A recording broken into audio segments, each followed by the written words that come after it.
प्रणाम आप सभी को। बहुत ही प्यारा सा कृष्णा जी के जन्मदिन पे सोहर लेके आई हूँ। आप लोग इस गीत को कमेंट में जरूर बताइएगा कि कैसा लगा।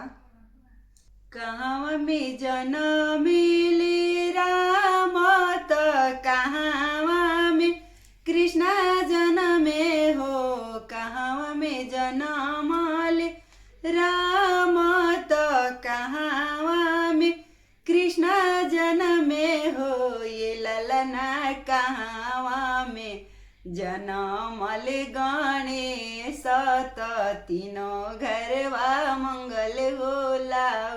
ये ललना कहाँ में जनमल गणेश त तीनों घरवा मंगल होला हो।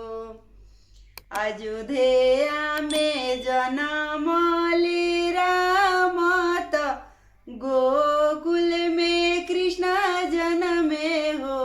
ये ललना पर्वत पे जनमल गणेश त तीनों घरवा मंगल होला हो। ये ललना पर्वत पर जनमल गणेश त तीनों घरवा मंगल होला हो।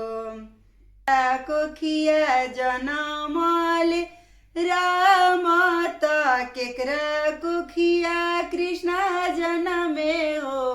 ये ललना के कर कोखिया जनमल गणेश त तीनों घरवा मंगल होला हो। ये ललना के कर कोखिया जनमल गणेश त तीनों घरवा मंगल होला हो। कौशल्या के कोखिया जमले राम त देवकी के कोखिया कृष्णा जनमे हो। ये ललना गौरा के कोखिया जमल गणेश त तीनों घरवा मंगल होला हो। ये ललना गौरा के कोखिया जनमल गणेश त तीनों घरवा मंगल होला हो। कारा से बनेला रामायण के कारा से गीता बनले हो। ये ललना के कारा से धन हरता होला त तीनों घरवा मंगल होला हो। ये ललन के कारा से विधन हरता होला कि तीनों घरवा मंगल होला हो।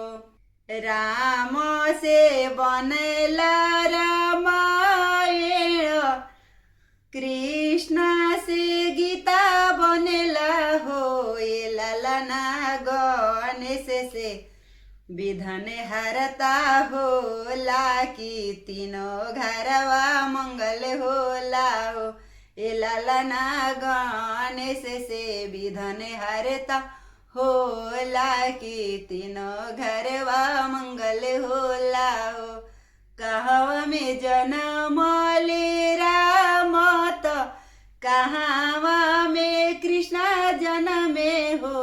ये ललना कहाँ में जनमल गणेश की तीनों घरवा मंगल होला हो।